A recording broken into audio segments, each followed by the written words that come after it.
All right, how's it going, everyone? We are SpotCheck. My name is Duncan. I was a controller API layer engineer for SpotCheck.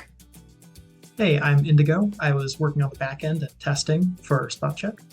And I'm Will. I was the primary front-end engineer of SpotCheck. And I'm Austin, and I was a full stack engineer for SpotCheck. So, initially for our capstone project, what we wanted to do as a team was solve a problem for the University of Utah. And after some thinking, we came up with the fact that everywhere on campus is full. And oftentimes you'll be spending time on the used campus and you'll have an hour or two to kill in between classes, or you just want to enjoy the campus. And you'll find that all these places to sit around campus, all these common places to sit, are completely filled up. And oftentimes you'll be walking around from building to building with a heavy backpack on, trying to find all these places, and you just can't. So we thought it'd be useful for students or faculty or anyone else just spending time at the U to be able to pull out their phone and look at a glance at the capacities of some of their favorite areas around campus.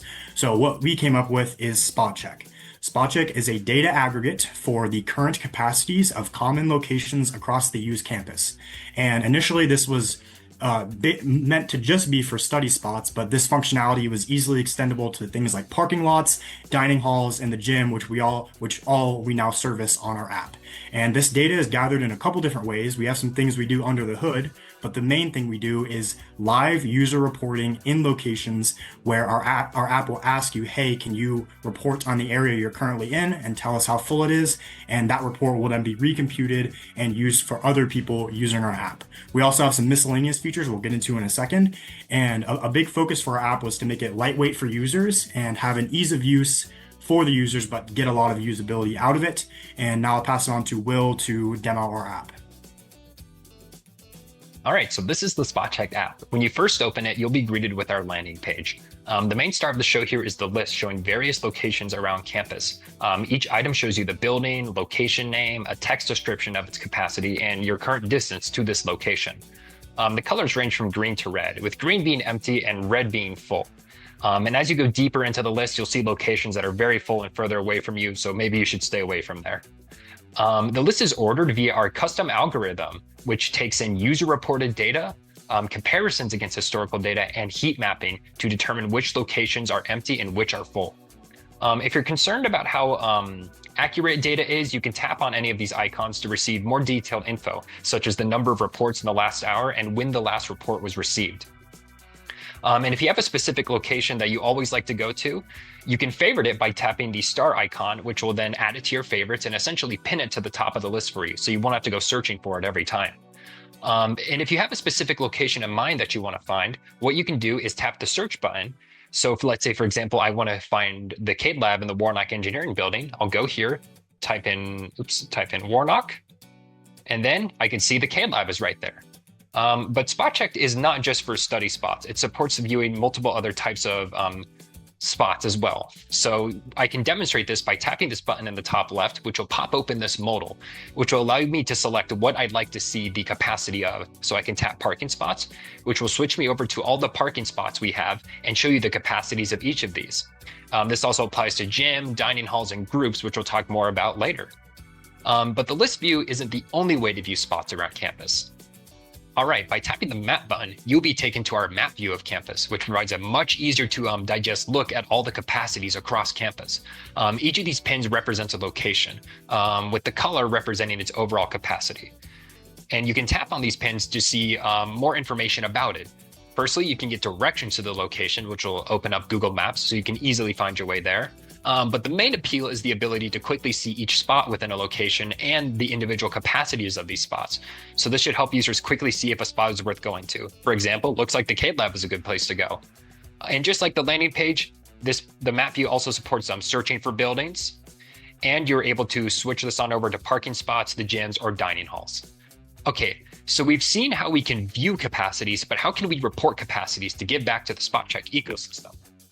So there's a few different ways to report capacities to SpotCheck. One is through our notification system. How this works is that after around 15 minutes since the user's last report, if they reopen the app, they'll receive a notification encouraging them to report the capacity of their spot. The user can either tap this notification, or they can tap the report capacity button to be taken to our report page. So first, we need to fill in the information about where we are. SpotCheck will try to accurately guess your location, but if it's wrong, you can tap the Know I'm In button. So let's say we finally made it to the Warnock Engineering Building, and then we pick the specific spot by accessing this drop-down menu. So I'll say the Kahlert Lab. Now we can take a look around, and the Kahlert Lab said it had plenty of room, but as I'm going in, it definitely seems like it's filled up a bit. So I'm going to say it's mostly full. So I can then use the slider tool to select this, and then I can submit my report. And then if we were to refresh the page, we can go down and see that the Kahlert Lab in the Warnock Engineering Building has been marked as mostly full. So now other people will know how full the spot is and can decide whether or not it's worth going towards. So that's the core SpotCheck loop. But the app provides other features as well. And one of these we'd like to show off is the ability to create public study groups. So that way other people can study with you and you can maybe make some new friends. But to make a group, you'll need to make an account, which we won't show you the process here. Very straightforward. And once the account has been made, you head on over to the groups page, where it'll look pretty similar to the report page where you need to fill in all the necessary info, which is already here for you. I'm going to set up a study group in the Kahlert Lab for CS 4400 for around 3 hours, and maybe let's study for the midterm and get some Panda after. So once that's all filled in, we can then submit the event and the group is created. In order to see groups, we can then head over to the groups option, and we can see all the different groups that have been created. You can see mine is down there at the bottom. I can tap on it and see the alert where this person will see for CS 4400 wants to study for the midterm and get Panda Express after. And you are able to search through these for a specific course or a specific user, so that way you can more easily find groups that appeal to you. And of course, this is also supported in the map view, which will then be represented by these blue pins, and you can see the group I have created here. So yeah, you will be able to more easily find groups and meet new people, as well as see how busy places are around campus. So we really hope SpotCheck helps out a lot of people. All right, and that's it for the demo. All right, now that the demo is over, let's hand it over to Austin to talk about the app's architecture. Yeah, so as for how our app is implemented, there are two main components. On the front end, we have a mobile app built on React Native and Expo, which supports both iOS and Android as platforms. By using these frameworks, we got access to a wide variety of libraries and components that we could incorporate into our app. The front end is basically what you just saw Will demo, and it's where our users can view and report all of the spots and groups and everything that you saw. This communicates to our backend using our REST API, which is implemented using the Django library for Python. And this is where all our data is handled and our predictions are made, and all of that is using data that is reported by our users and stored in a PostgreSQL database. It also contains plenty of unit tests to ensure that everything continues to run smoothly, and this is all fully deployed and hosted on an AWS EC2 server. All right, now I'd like to quickly talk over our development process. Throughout development, we leveraged agile development techniques such as Scrum sprints in order to organize our work and plan our time. This, combined with task ticketing through GitLab, enabled us to create and meet requirements flexibly.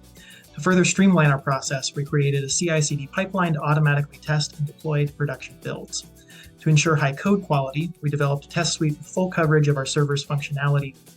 In addition to these tests, we created a few other tools to aid our development, such as an algorithm visualizer to allow us to iterate quickly on our core capacity estimation algorithm and cover edge cases. This really allowed us to test our ideas against a wide range of scenarios and determine what would work for our application.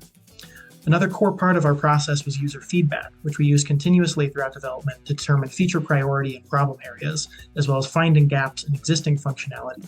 All of these measures help to improve SpotCheck and make it what it is now. So thanks for watching. That'll be all for SpotCheck.